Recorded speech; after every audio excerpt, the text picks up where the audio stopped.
It's a me, a Mario. Hey guys, how's it going? Josh back again with another movie review, and today we're going to talk about the new Super Mario Brothers movie. This film coming out period is kind of a miracle, but you know, shout out to them. There's been plenty of video game movies, plenty.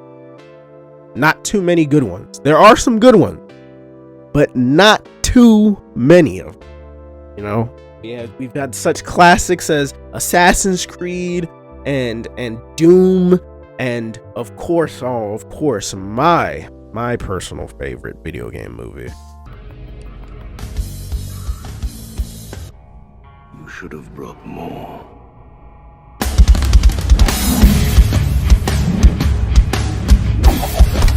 So you could imagine me being of gamer ilk coming into this movie immediately under the assumption that this will be garbage, because we haven't really seen anything other than garbage. Well, not as of late. We've had some pretty good ones, especially you know these ones, but we'll get into that a little later. But let's just get it on with this review. I'm going to give you the things that I did like, the things I didn't like, and then my overall rating. There are tons of things to like about this movie. The easiest to fawn over would have to be the animation. Bunch of moments in this movie where I was like, wow, this looks like a great video game landscape, a great video game vista, what have you. There are so many action set pieces in this movie that are just so well done, and like I said, it's animated, but it's animated so well and shot so well that honestly I was surprised at how engaging the action aspects of this film was. Another thing that I really enjoyed was the inclusion of the characters in the story weren't for the sake of just like wink and nudges and Easter eggs for other games. Like, of course everything else in this movie is that, but at least the characters aren't included for no reason. What's not just, oh, we're taking this character and this character and this character from the games. Every character that's included, I don't know if they're a necessity to the plot, but they're not just tacked on for the sake of merchandising or what have you. Even a character like Toad, which is presented in the trailers like the annoying loud sidekick, doesn't have any moment really where he takes center stage and the film almost derails from the plot for jokes of. A lot of his moments that are funny are moments that are actually possible in the story, make sense in the story, fit tonally, and don't just sidetrack us from everything else going on or distract us. There's not a single character that is so much funnier than the others that you'll never fully appreciate the rest of the cast. Everyone just does a perfectly fine job.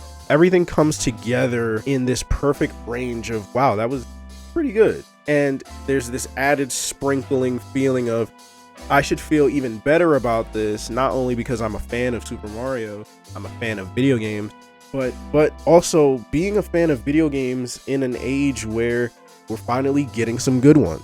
Like I said, I thought the Sonic movies were pretty good. A lot of people like the Mortal Kombat movie. Throw in now The Last of Us on television, that was pretty good. And there are talks, I think it's been pretty much confirmed, that there will be a God of War series on Amazon Prime, I believe. And in Nintendo's case, they can feel good where this isn't as good as Last of Us, but in all honesty, it gave me a bunch of emotionally, satisfying moments, either of just, happiness and joy for these characters. Also, these weirdly emotional, very endearing interactions between Luigi and Mario in this film. It's actually really well done, and it really doesn't have anything to do with the voice acting, especially considering how much criticism was levied their way prior to the film coming out, since the actual voice actor for Mario, Charles Martinet, was not selected to play Mario or Luigi in this movie. He actually makes some tiny appearances here and there. In all honesty, I thought Charlie Day as Luigi and Chris Pratt as Mario were pretty well done. They even do a nifty little thing of referencing their actual voices. The only character that I guess you could say stands out in terms of the voice acting would be Donkey Kong, who's played by Seth Rogen, who is literally just Seth Rogen.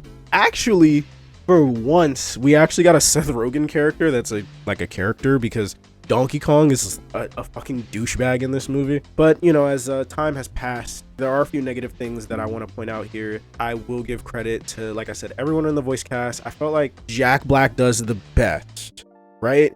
My issue is 2 or 3 minutes more of Bowser and Mario interacting, because in all honesty, their entire feud and beef and rivalry or whatever this is really doesn't exist in this movie, which is kind of weird. Bowser interacts with Luigi and his Koopas and all the other side characters more than he does Mario, which is kind of weird.